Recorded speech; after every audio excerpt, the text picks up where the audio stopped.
Welcome back to the A-Flo Show podcast, another episode for you today. My name is Andreas Flores, joined by Collin Cross-Curry, as always, here for this another episode of the podcast. Collin, what is going on, my friend? Nothing much. Just enjoying another day. Another day, another week. I guess we learned that Texas Tech is... We knew they're bowl eligible, but I guess now we officially know where they're going to be going bowling. I like to start the show usually best and worst of the week. For me, my best of times was 1, Tech getting to a bowl game, and 2, my New York Yankees finally get a manager. Aaron Boone, of all people, is going to be the new Yankee manager, the 35th manager of the New York Yankees, and I'm okay with it. Don't hate it. I kind of like the whole ex-player being a coach, kind of with Cliff Kingsbury here at Texas Tech. So we'll see what the guy got. Aaron Boone, 3-year contract with an option for that 4th year to be the New York Yankees manager. So that's kind of been the best highlight of my week since the last time we talked. And worst of times, I guess don't really have a worst of times. Maybe the Tennessee situation there with that's still going on, but I think we touched on that a little bit last week as well. But other than that, man, it's been a pretty good week. Do you have a best or worst of times of the week? I guess best would be probably Alabama football. I mean, Alabama is probably feeling really good right now. I wouldn't say it's the best for everybody else, but good for them.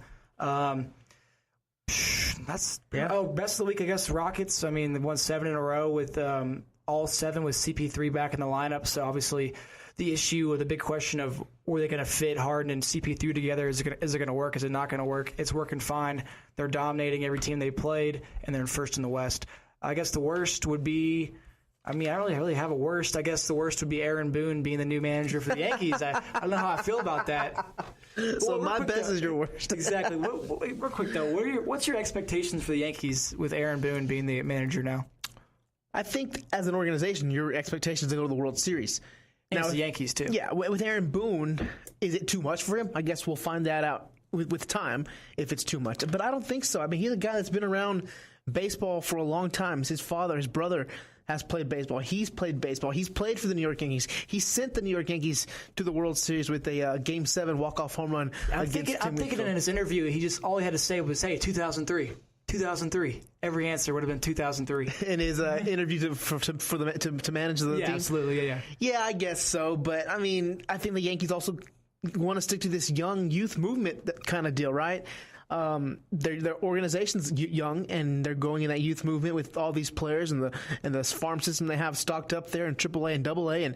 And again, Collin, who else could they have gotten? Like, realistically, you're not going to get Francona. You're not going to get Joe Madden. I mean, you know what I mean? Like, who else could they possibly? I think there's a tier there with Madden, Francona, and I'm probably missing somebody else. Bochy, maybe that tier 1 level of MLB managers.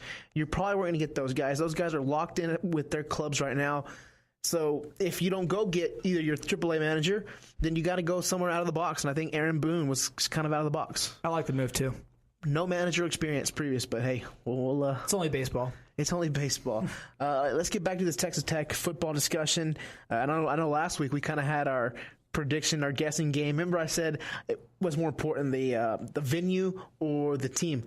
And this one for the Red Raiders is really, neither is really good. I mean, you're playing the Birmingham Bowl in Birmingham, Alabama. We won Birmingham, right? Isn't that the same? and then you're playing South Florida. Charlie Strong led South Florida. So I guess what were your thoughts on the bowl? Obviously, you were excited to be going to a bowl. You'd rather go to a bowl than not. But for me, I was a little disappointed on where and who it's against. Oh, I totally agree with you. USF, South Florida. Yeah, Charlie Strong's team. They're 9-2 on the year, so they're certainly a good team and a worthy opponent. But I'd much rather play in Texas and against a Texas team, as I'm sure you are, and all the fans are too. But hey, bowl game's a bowl game, and you'll take it, I guess. A non-Power 5 conference team in South Florida. And yeah, you mentioned their record. They're good. I think they're even ranked in the top 25 when it comes to the AP poll. So it's going to still be a good test for this Red Raider team. It's going to be a good matchup, good game for them. Now you need to win it, right? You don't want to lose to a non-Power 5 school in a bowl game, neutral site. So I think for the Red Raiders, and I haven't seen a line. You may have seen a line yet, but I think they should be the favorites. Honestly, the Red Raiders probably should. Again, I would have them as favorites. But it's going to be a fun one. December 23rd I believe another 11 a.m. start there for the Red Raiders. Can't seem to get away from the 11 a.m. And one thing that'll be interesting about this game is it'll be the fourth time that Strong and Cliff Kingsbury have faced off against each other. Strong with the 2-1 record against Cliff. So it'll be interesting to know, both teams, Strong has seen the Red Raiders. The Red Raiders and Cliff have seen Strong and know what kind of he brings to that team. So they have a month to prepare for the game, and I'm excited. A bowl game is a bowl game. Yeah, 11 a.m., December 23rd, and Cliff Kingsbury. Another 11 a.m. game. Can't get away from it. I don't know what's going on there. 6-6. That'll get it done. That probably will. Cliff Kingsbury already named Nick Shimanek the starting quarterback. I don't think there was a surprise there. I think we talked about McClain Carter's performance. It wasn't great. It wasn't bad. He played okay. Not what you wanted in a starting quarterback, but I think you just have no other option to go back to Nick Shimanek. Yeah, but I kind of want to see McClain Carter get some snaps in the game, win or lose. The game doesn't really matter long term. Long term, McClain Carter matters more, and so does the rest of the team. Shimanek definitely deserving of the start, but realistically, if the game's going one way or the other, I definitely want to see McClain Carter getting snaps. But what do you think? What do you think about the game overall? I'm kind of thinking this is a must. I wouldn't say a must win, but it's a game you should definitely win. What are your thoughts, though? Yeah, definitely win. I haven't seen a lot of South Florida. I know Charlie Strong is a coach, but other than that, you mentioned the record. You said 9-2, 9-3, 9-2, 9-2. So did they not play? Did they not play somebody? I think if I remember correctly, it had to be the Hurricane situation early on in the season where they might have missed a game. But they had a game moved. They had a couple games moved. Cincinnati game moved. Houston game. They had a bunch of games that got moved. They were 9-2 on the year. They lost to only Houston and UCF. So they actually lost to two bowl teams, two really good teams. And they're a good team. You can tell by the record 9-2. That definitely speaks for something. Even though it's a weaker conference, still a good record.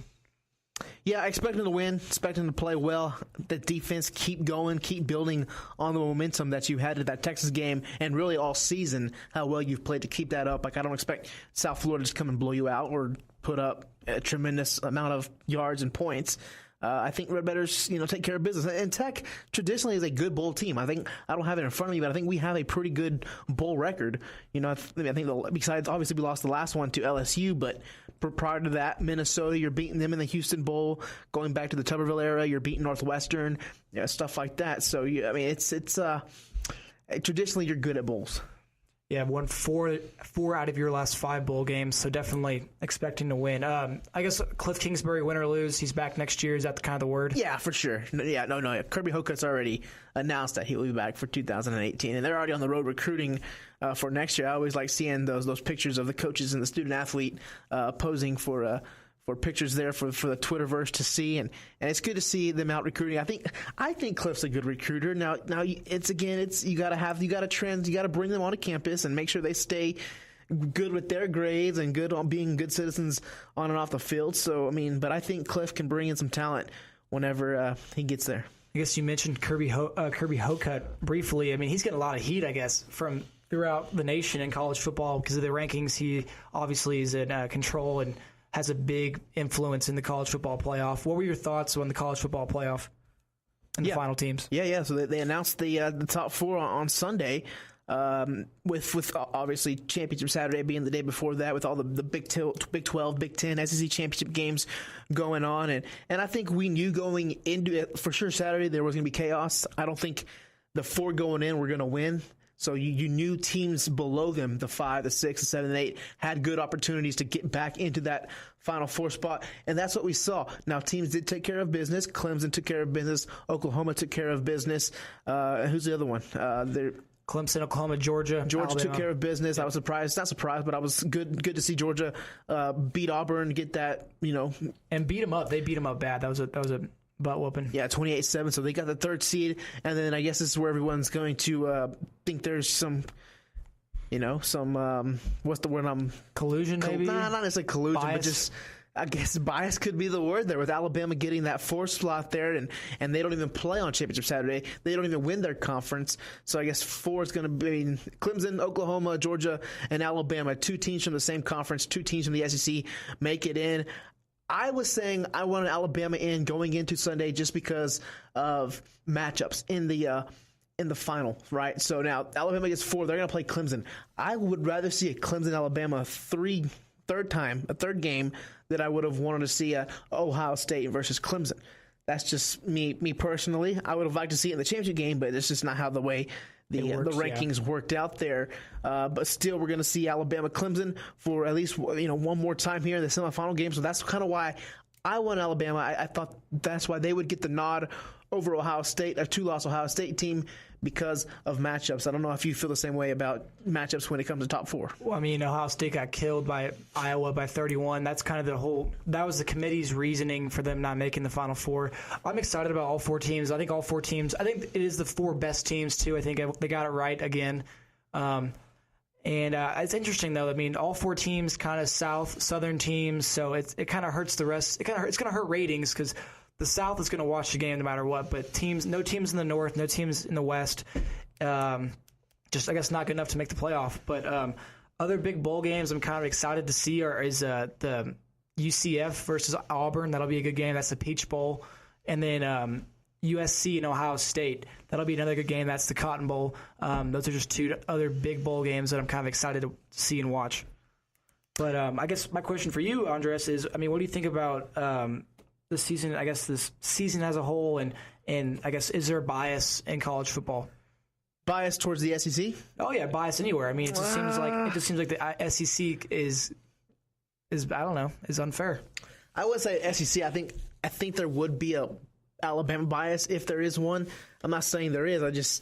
It seems like they're always favored to, right? They're played favorites, right? I mean, you're ranked number 1 to begin the season, right? It seems like every year, just because your coach is Nick Saban, you're being ranked number 1, and being ranked number 1, playing the schedule they play, they're almost locked to get into the Final Four. I mean, they have to go lose 2 or 3 games a season to not make it. So it seems like even if they slip up once, which they did this year, slipped up once, they still seem to get into the playoff there. But I mean, what did you want? Now going into the Final Four selection, you never had 2 of the same conference. You never had a 2-loss team. So it was going to be tough for Ohio State to go ahead and jump in. I don't know. Does there need to be more than just 4? Oh, for sure. I'm all about the 8-team playoff. Let's get rid of the game, the Alabama versus Southern New Mexico State, and let's get rid of those beat up games and those tune up games, and let's just add in the 8 teams. If you add in 8 teams, you're gonna have probably no issues. You're gonna add a USC, you're gonna add Ohio State, you're gonna add a UCF, and bringing 8 teams gives more opportunity, more chances, and it's all about money too. I mean, the NCAA is, again, a business, and 8 teams would be the most beneficial and most profitable. So who would it have been? It would have been Ohio State at 5, but Miami at 6, or Auburn at 6. I would say USC at 6. Yeah, 6. Throw in UCF. UCF at 8, maybe just throw in an 8 team. Because if there's 8 teams, you can throw in a non-Power 5 team. You could have thrown in Houston a couple years ago. You could have thrown in Hawaii and Boise State back in the day. And you could throw in UCF today. I think it'd help college football if you move to 8 teams. I think everyone's for that too. It's just going to be a few more years till that happens. But is it working, the playoff as a whole? Or was it better back in the BCS days where only 2 teams, I mean, you had to be the top 2 teams? I mean, what do you think? I'd rather have a playoff. I think it's more funner. I think it's, again, more easier for teams like a Texas Tech to make it. Go back to 2008, you lose to Oklahoma. Yeah, that's tough, but I guess maybe I'm misspeaking a little bit. I forget who was really there towards the end, but you don't think would Tech have made a 4th seed there? They were close that year. I don't know. But there was a 3-way tie in the Big 12. That was going to be tough. Yeah, and you didn't get that often. 3-way tie with all 3 teams only having 1 loss. You didn't get that a lot. So that year in 2008, as much as we love it and as much as it's memorable and we always go back to it, you were still, I guess, 3rd place technically when it comes to the Big 12 South. Technically, but yeah, I think too. If you, say this year was 2 years, say this season was top 2 teams, it's BCS, it's the regular format as it has always been.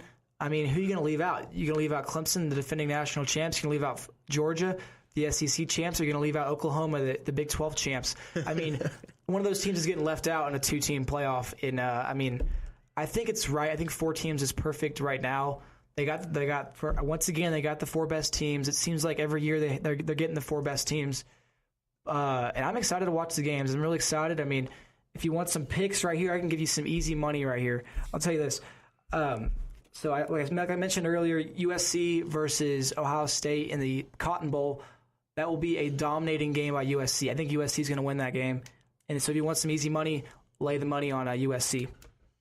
And I guess other picks, I got Penn State beating Washington. I think Penn State was the best team in the Big Ten this year. I think they lost 2 close games to Michigan State and Ohio State, but I think they were the best team in the Big Ten.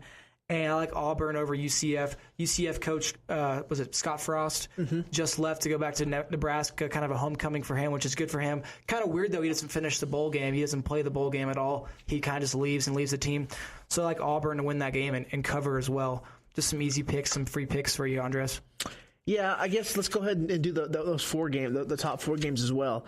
You have Clemson versus Alabama. I really think Alabama's going to win that game, dude. You think so? I do.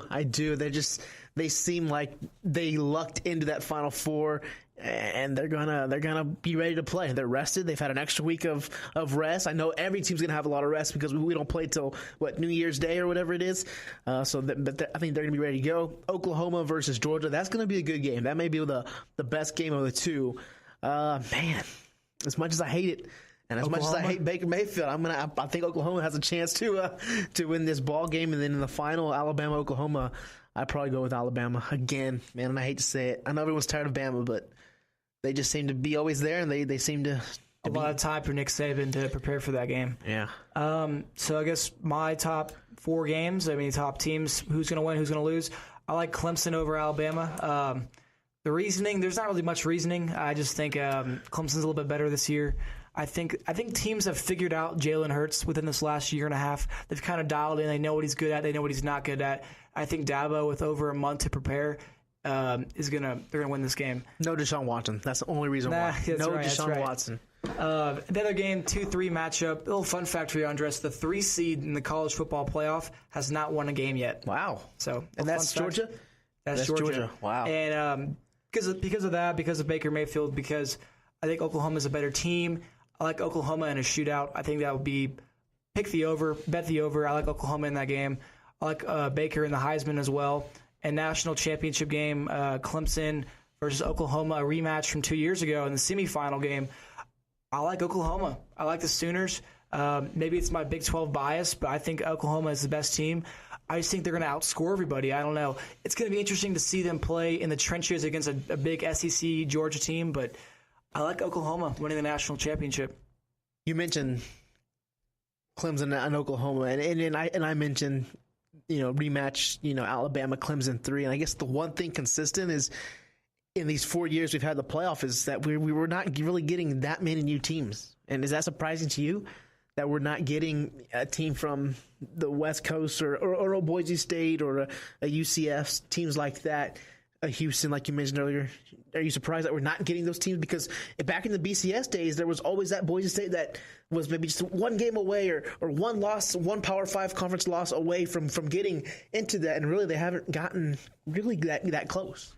It doesn't surprise me because, there's more money in Power 5 teams. I mentioned this is college football. This is a business. It's a business. They're not going to put UCF in over Alabama. Yeah. Just look at the names. So that's why an 8-team playoff, as I mentioned, you get the wild card. You get 2 wild cards. You put in a USC, you put in Ohio State, and then you can put in a non-Power 5 team. I think with an 8-team, you give that chance, you give that life to a non-Power 5 school. I like that. I like that idea. But you just said it's all about money. Do you really think even with 8 teams they would still put one of those teams? I think it would depend on the team and the year and the season they're having. I think if UCF was the best now non-Power 5, which they are, and they have a 1 loss or maybe 2 losses, there's no way they're not going to do that. But an undefeated non-Power 5 team would be the 8th seed. And maybe they get beat up every year to Alabama, a number 1 seed or whoever, but you give them the chance, you give them the life. Because I know in college basketball, that's not a problem at all. In college basketball, you have any team can win. We saw Wichita State and George Mason and all the other Cinderellas get a chance. I think it should be the same way in football. It just stinks that UCF doesn't even get a chance. But then again, they're not a top 4 team. All right. Anything else from college, the football playoff? I do want to touch on some coaches here in a bit. Scott Frost, like I mentioned, I get the move. He's going back home, a little homecoming for Nebraska. Everyone seems to like the move. I just don't get why he can't play. He can't coach the game. I guess it's because it's a month and they got to prepare and he's got to go back to his actual new job. But I like the move. Herm Edwards, I mean, what do you think about that? Yeah, Herm Edwards. Was it 9 years, maybe 10 years since he's coached last? Now he's been doing the high school games, the high school stuff on ESPN. You know, the high school game they have, usually where all the players commit to what's college. He works with kids. I mean, he knows how it works. Yeah, what surprised me more is kind of the way Arizona State's taking it. They're kind of going with the more, CEO type. That's when they brought Herm Edwards in to be more of a CEO than a college head coach. And when I say college head coach, I mean a guy that's legit going to go in there and recruit and be the first guy you see.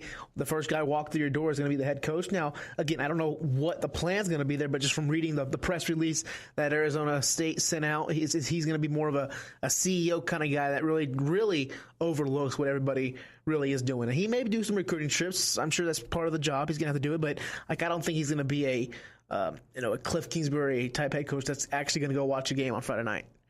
Yeah, I think I agree with you on that. And I think from what I heard, he's very close with the AD at Arizona State, and so I guess that's kind of how it worked. It worked for them, but interesting move because he hasn't had a history of coaching college. But I like Herm Edwards. You play to win the game, right? I love that. I like him. And you heard the AD. He made a quote saying that Arizona State should be in the top 3 every season in the Pac-12. And I mean, with the school size, it's the largest school in the country. Did you know that? No. Enrollment-wise. Yeah. Enrollment-wise, yeah. Enrollment-wise, is over 70,000 students. So you got to think they should have a better athletic program. And I guess this is a big-time move, and it's gonna draw kids in. I like the move. Other jobs: Jimbo Fisher leaving Florida State to go to Texas A&M. I guess if you're an Aggie, you got to be happy with that. Even though Fisher really hadn't done much lately, he made the playoffs a couple years ago. Had a nice run there with Jamison Winston, but other than that, they won. They won the whole thing. They beat Auburn. That was the last year of the BCS. Ah, that's right. That was with Jameis, yeah. And then the next season, that was the first year of the playoff, and then they lost to Oregon in the playoff. So yeah, I mean, national championship. What do you think of the move though? It's kind of puzzling to me. I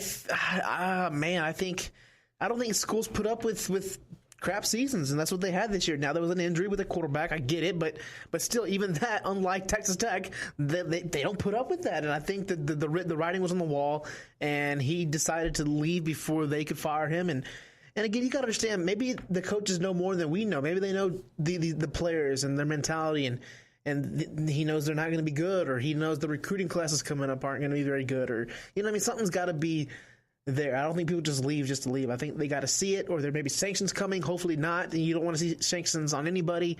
But going to A&M for him, I guess would you say it's a lateral move? Is that a kind of a? I'd say it's a move upward, but it's a weird move upward because I'm more on the thinking side that you're in the ACC, you're in a conference. All you got to do is beat Dabo and Clemson. And I guess Miami too. I mean, It seems like you have controlled the state of Florida for your tenure there. So I don't really get the move to the SEC West when you got to play Saban every year. But then again, I'm sure Jimbo Fisher, I mean, he's a competitor. He's a football coach. I'm sure he wants to be in that best conference or the best division and the best conference in college football and want to play. They gave him a lot of money. They gave him a 10-year contract for $75 million. So A&M has the facilities. They get the recruiting. I mean, someone showed that. And so I think it's a good move for A&M. They love the hire. I have some friends at A&M. They love it. They're all in on Jimbo.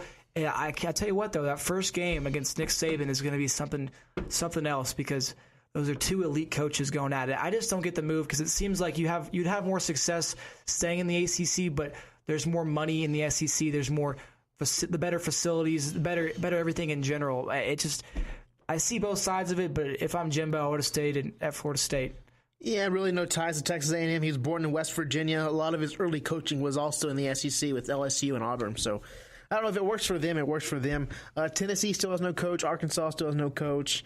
Florida State now has no coach. But Mike Leach's name kind of getting brought up last week with both Arkansas and Tennessee. Now, I don't know if there's been any follow-through, but would you I think he's staying at Washington State. Is he trying to get a better contract? Kind of what he did here at Tech all the time, just try to get a better contract, more money? Don't quote me on this, but I'm pretty sure he ruled out himself that he wasn't going to Tennessee. And he's built a winner in Washington State. I mean, this is a guy, Washington State had no history until he got there. Now they do. I think he's going to stay there for the long haul because Mike Leach is kind of a weird guy. He's very unique, a unique guy, different guy. I think he'll stay at Washington State. All righty, should be fun again. Texas Tech, December 23rd, 11 a.m. I'm sure we'll talk about that more here coming up. Only so much to talk about, but yeah. Do want to mention Tech basketball for a bit, and we were able to talk to Carlos Silva a little earlier about Texas Tech basketball. They lose to Seton Hall, their first loss of the season last week at MSG. Now, I think it's a pretty big game coming up on Tuesday night against Nevada. Nevada undefeated. I'm sure they're going to be ranked here quickly if they're not ranked. Yeah, 22 in the nation. Ranked here, 22 in the nation. A home game. Tech has been good at home in years past. Collin, is this a must-win? I'd say, yeah. I mean, if you look at the schedule they got right now, this is their last big game until the start of conference play. So, and this is also a game against a ranked team, a team that made the tournament last year. You win this game coming up, and it goes in your resume. It's a big game. It goes a long way in determining your resume for the NCAA tournament. So I'd say definitely a must-win. I mean, every game is a must-win, but after losing to Seton Hall, another ranked team, you got to figure you want to win this game, especially at home. Yeah, it's a must-win just because your conference is so good. And last year you only got 6 conference wins.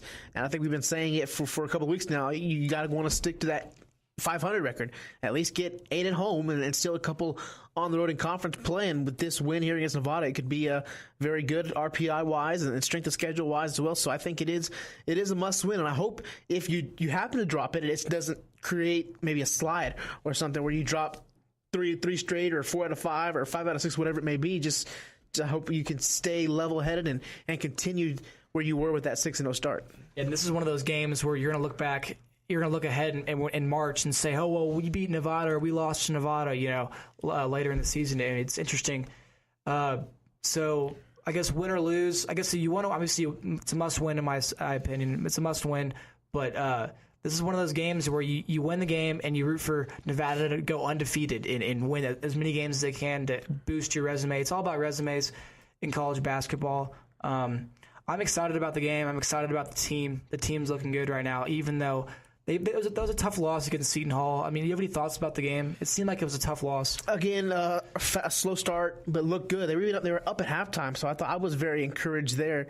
The reason why the loss hurt me so bad is because I was on this bandwagon. I was high on this bandwagon. I'm still on the team bandwagon. I'm still going to go out and watch the game and be supportive. But man, I was thinking like 7-0. I was thinking undefeated going into conference. I think you have Baylor coming up that first conference game, and you can win that one and really be undefeated. Yep. I saw we were ranked 22 only after 7 games. After 14 games, are we ranked 10, 15, 12, whatever it may be. So that loss kind of hurt to Seton Hall. I understand Seton Hall is a quality team. They'll probably be in the tournament hunt as well come March. But man, I was just like I was hurt after the game. I was like, man, same old Tech. Here we go again.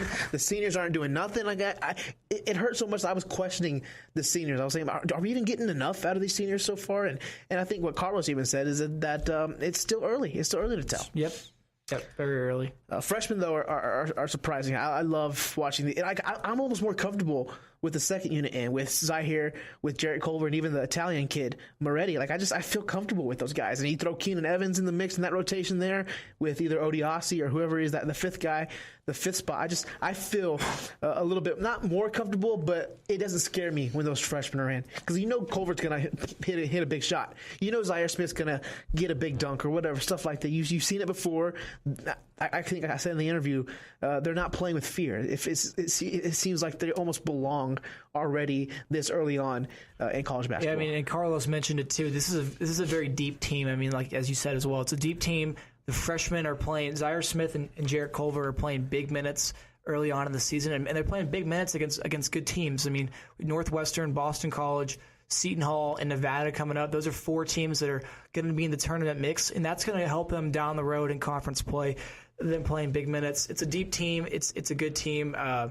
I'm just excited for this season, honestly. I'm going to be at the game in a couple days against Nevada. I'm excited to see this game. Yeah, all righty. A-Flo Show, iTunes, everything. What do you guys want to do? NFL? NBA? What are we doing? We can go NFL real quick. I mean, NFL. Dallas Cowboys get a much-needed win on Thursday. Yeah. Now, are they still alive? No. Who knows? I mean, I'll answer that question for you. Come on. I think it's a favorable schedule going towards the end. Even that Week 16 match or that 16th game against Philadelphia, they may not be playing for everything, right? They may be resting all their starters.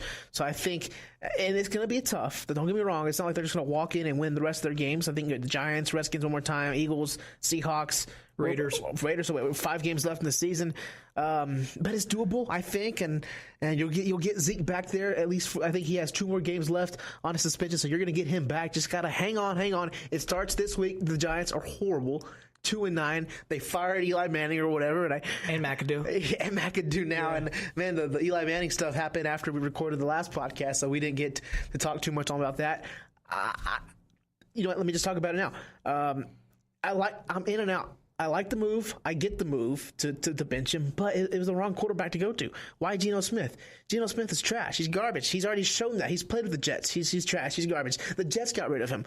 So why not go to Davis Webb? And obviously I have a bias with Davis Webb, former Texas Tech quarterback. He's been good to us. I actually had a class with Davis Webb. That's a true story. So why not go to him? Especially if you're trying to build to the future. I don't think Manning's going to be on your roster next year. Coach is definitely not going to be on the roster next year. So why not go to Davis Webb? What is Geno Smith going to do? What's he going to prove in these last couple of games? Nothing. So that's why I kind of got upset, mainly because Davis Webb. I mean, I get the move to bench a quarterback because you're 2-9. I mean, they're 2-10 now. But the move is just solely to save your position, to save your job. I mean, if McAdoo, which he didn't, if you can put in Geno Smith or Davis Webb and they can start winning and playing well and just producing, that'll save his job. That could have saved his job, but obviously didn't work out. And I think Eli Manning, I don't know. I go back and forth with him. Is he elite? Is he good? Is he all-time great? I mean, he's got 2 rings to prove it, but you're still 2-9. I think if you're 2-9, your job is up for questioning. I mean, I think if you're even if you're, everybody. I'd say everybody except for Tom Brady. If you're 2-9, your team's 2-9, you're on the hot seat. And I think McAdoo knew he was in the hot seat as a coach, and he had to make a move. I respect him for making a move, not just sitting there and taking it loss after loss. But a lost year for the Giants. I mean, Eli, you hear the rumors of going to Jacksonville and meeting up with Collin again. I like to see that. I would like to see it as a Texans fan, but as a fan of the NFL, I would like to see it. But I guess going back to the Cowboys too, you mentioned I'd say no making the playoffs because looking at the records of the Saints, the Falcons, the Seahawks, and the Panthers, you'd have to win out. You have to go 10-6 to make the wild card. And I don't see that happening. I mean, one slip up and your season's over. I already think it's over. A lost year for the Cowboys with the whole Zeke thing, as a dark cloud over the season. It's been a lost year for the Cowboys and also the Giants. Yeah, I was just watching a video on Bleacher Report. Joe Flacco making fun of Jameis Winston with the E to W. With the W, yeah. That's funny. That's funny stuff. How about Aaron Rodgers? Is he coming back? I guess Week 15. They say he's coming back, but I don't get the point. Again, I don't get the point of coming back. I mean, your team has to win out to make the wild card. I mean, is it worth it? I mean, I guess it's worth it because you're in the race. You're technically in the race, but you're not really in the race in the sense that you have to literally win out to make the wild card from the numbers, from the records. I don't like the move. I wish Rodgers just get him healthy, get him back for next year. But I mean, yeah. I think it's hard to tell a fan base, hey, we're not gonna go for it, even though it's attainable. And maybe just the lack of confidence in Brett Hundley. I mean, he hasn't really been a world beater. Yeah. There's the backup. I don't know. It's tough. It's obviously it's tough to plan ahead, and it rarely happens with your next quarterback being that guy, right? I mean, after Favre it was Rodgers, after Manning it was Luck, right? After Warner it was Eli. I mean, it's rare to get you fall into a situation like that. It really is. So yeah. I don't know. Also around the NFL, I mean, do you see that Gronkowski hit? Oh yeah, it goes full WWE. Jesus. Now I didn't watch the game. I just saw the clip. Was there? Yeah, same. What? Maybe was there something pregame? Was there? Is there past history with that? Gronk, I think is what it was. I mean, so there's no past history. There was no fights in the previous game with the Bills or anything like that. Or? No, they just recently announced too. He's suspended one game. That game will be a Monday night game against the Dolphins. So really, is it really that big of a deal? No. Big game though in 2 weeks. Patriots, Steelers. That'll be. Are they both still tied with the same record? Yeah, they're still tied with the same record. Steelers are playing on Monday night, so Steelers playing as we speak. I guess Gronk maybe just give him a week off and then let him get ready for the Steelers game because I mean that's what it looks like. I mean he's not really going to miss that much by missing the Dolphins game. Also around the league, Case Keenum, Houston guy, former Cougar, wins again against the Falcons on the road in a low-scoring game. I think that kind of surprised me. Who's the MVP right now? No. Carson Wentz. Or Brady. Yeah. Just looking at the numbers and the record. But, I mean, he's in the discussion. You make a case for him. I think, what was it? They've won 8 in a row, all with Keenum. So that's got to be impressive. He's obviously earned the job probably for the rest of the year just by winning 8 in a row. I think the pressure, if he loses one game, I think he still has the job over Bridgewater. He's proved it time and time again. I mean, they're in first place by a lot. They're in first place by 4 games. They're about to wrap it up after next weekend.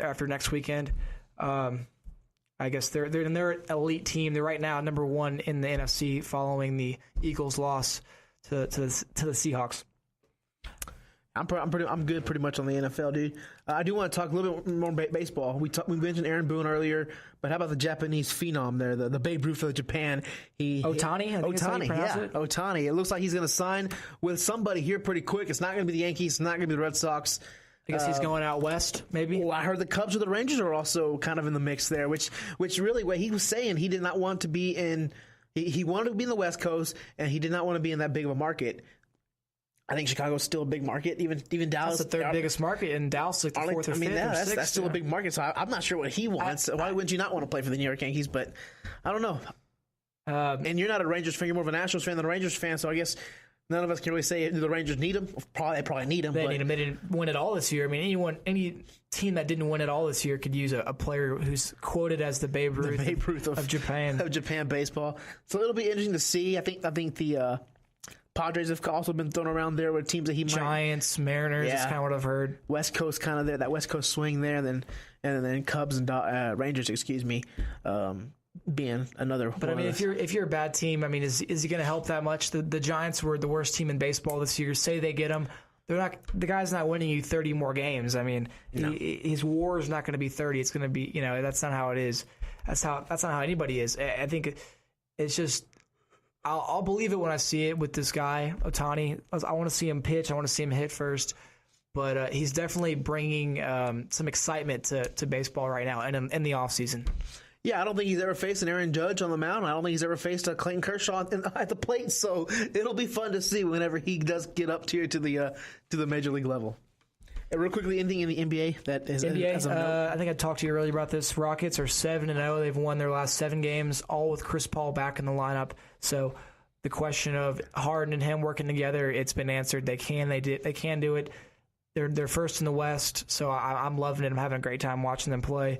Other than that, Giannis versus the Celtics tonight. Just two big teams in the East. Other than that, no. Cavs are rolling. They've won 11 in a row. Obviously, they've turned the switch back on. Yeah, there we go. They've proved. I mean, this is just their teams go through phases throughout the year. It's a long season in the NBA, and they can turn it on whenever they want. I guess it just seems like we're going back for the Cavs and the Warriors Part 4.